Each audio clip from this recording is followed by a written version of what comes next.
So Uber investors are calling for more transparency into driver pay. Seriously, you're coming out with this end of 2024.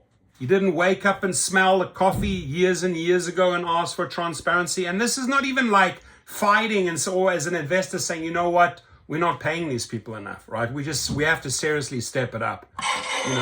We major shareholders, we have a say in this. Mr. Koshashawi, step it up, pay these people. No, but all they're calling for is more transparency, which rather late than never, right? Instead of like shelving this completely, at least they're waking up now and drinking their coffee. But there's way more to be done, when it comes to driver pay. Increasing it, transparency, explaining it, explaining how you bullshit us with the insurance, etc.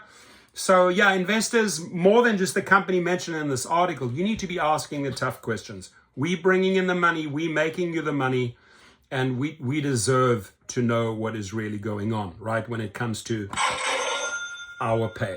So a group of investors in Uber Technologies is calling on the ride-hailing service, rather late than never, right, to disclose more information on how it pays drivers, saying a clearer breakdown is critical to assessing the company's ability to make money. The same goes to you, David Risher, right, with all your bullshit external fees and your lies about the 70%.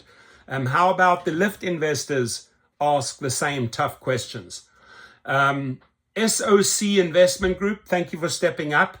SOC Investment Group, an advisor to labor union pension funds representing a stake of less than 1% in Uber, is proposing a resolution at the company's shareholder meeting next year that would require the firm to regularly disclose a more granular breakdown of driver compensation. Amen. Uber doesn't, for example, currently separate out its payments to drivers, to restaurants, and to insurance providers as part of its gross bookings in quarterly financial statements. SOC said in its proposal that the company practice is usually opaque, very opaque, and not just usually, constantly, and leaves investors in the dark on how much in commissions Uber is taking, how driver pay has changed over time, and whether drivers are earning a living income. Uber declined to comment. Of course they're not going to comment, right? It's too embarrassing for Derek Shaw. It's too embarrassing for David Risher to address this.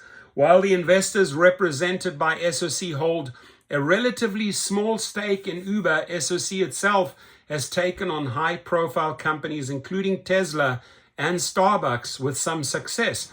In 2022, JP Morgan Chase & Company agreed to a third-party audit of its $30 billion racial equity commitment after a group took up the matter. It also rallied support for a McDonald's Corp resolution that required the company to audit how its practices may be contributing to social and racial inequities. Uber has faced a shareholder proposal related to driver treatment before. Acme Investment Management, thank you very much, called for a third-party audit on the health and safety policies of the company's drivers in May. Investors overwhelmingly rejected the proposal. They rejected that proposal. Shame on them. Even as labor advocates globally push for better pay and protections for gig workers employed as independent contractors, SOC met with an investor relations representative for Uber to discuss its proposal, said Richard Clayton, a research director for the group. But he said Uber later followed up by email to ask the group to withdraw its resolution. Don't ask the tough questions. Withdraw it. Don't ask about money.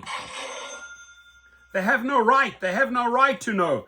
Saying the current level of disclosure was appropriate. Oh, yeah, whatever we bullshit them with, that's appropriate, right? Typical effing Uber. The regular disclosures need to include all material information, not just once in a while, Clayton said in an interview. Uber can try to keep SOC's resolution from becoming a voting matter at its annual meeting by filing a no-action request with the U.S. Securities and Exchange Commission. We'll follow up on that. If it happens, SOC would have the right to present its arguments before the regulatory decides. It's shameful, my friends. It's shameful. And these guys wonder, seriously, they wonder why this Luigi effect is in effect, right? Why Luigi situations are happening. Luigi Mangione, right?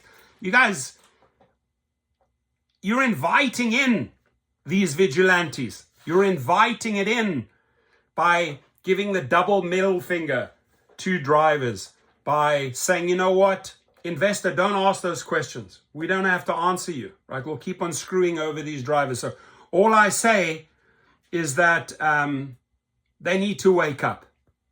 And people are just getting livid and pissed. And it even sadly results in Luigi as he did with that insurance CEO, right? And they act surprised afterwards.